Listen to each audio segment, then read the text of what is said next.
Some bodily functions are difficult to pull off simultaneously, such as sneezing with eyes open, but is it the same for burps and farts? We know that the Urban Dictionary dubbed the word FERP, but is this really possible? When we eat or drink carbonated sodas, or eat too fast, part of the process is that we collect air in the stomach. According to Nikit Sonpal, an adjunct assistant professor of clinical medicine in the Department of Basic Biomedical Science at New York City's Touro College of Osteopathic Medicine. Belching is a release of that stomach air. Eating also disperses air that's already in the stomach, which can also cause belching. It's not associated with the gas created with digestion. When we eat and swallow, we typically ingest about 1 tablespoon of air at the same time, but we swallow air throughout the day. When enough air enters the stomach, the esophageal sphincters relax and allow the buildup of air to escape out of the mouth.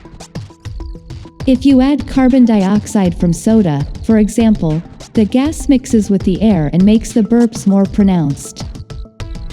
Farting, instead, is made of gases that build up in the intestine as the result of bacteria breaking down food in the gut. Therefore, certain gases, like methane, can stink. So can foods that aren't easily broken down, like beans or broccoli. An excessive gas can be absorbed by the body, but much of it needs to escape. The average person farts around 15 times per day, and this is part of digestion. Belching is an act of the upper gastrointestinal tract, while farting is an act of the lower gastrointestinal tract.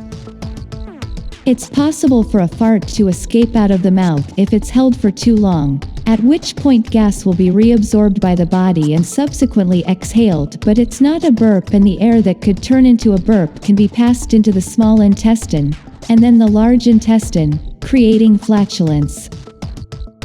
As Dr. Sonpal says, most people could do both at the same time. Both involve your stomach muscles contracting. You're putting positive pressure on the abdominal space to push air out. But it usually won't happen at the same time.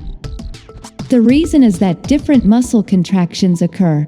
You contract the lower abdomen for passing gas and the upper abdomen for expelling air from the stomach.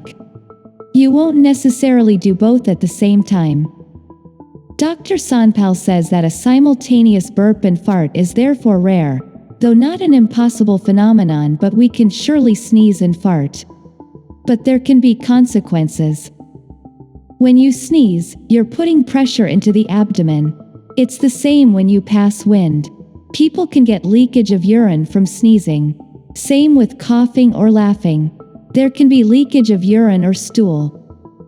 So, it would be better not to force them to happen together, but one at a time. However, you can't always control yourself, but remember that it's a rare event and certainly not something you intentionally look for, unless you have to challenge someone.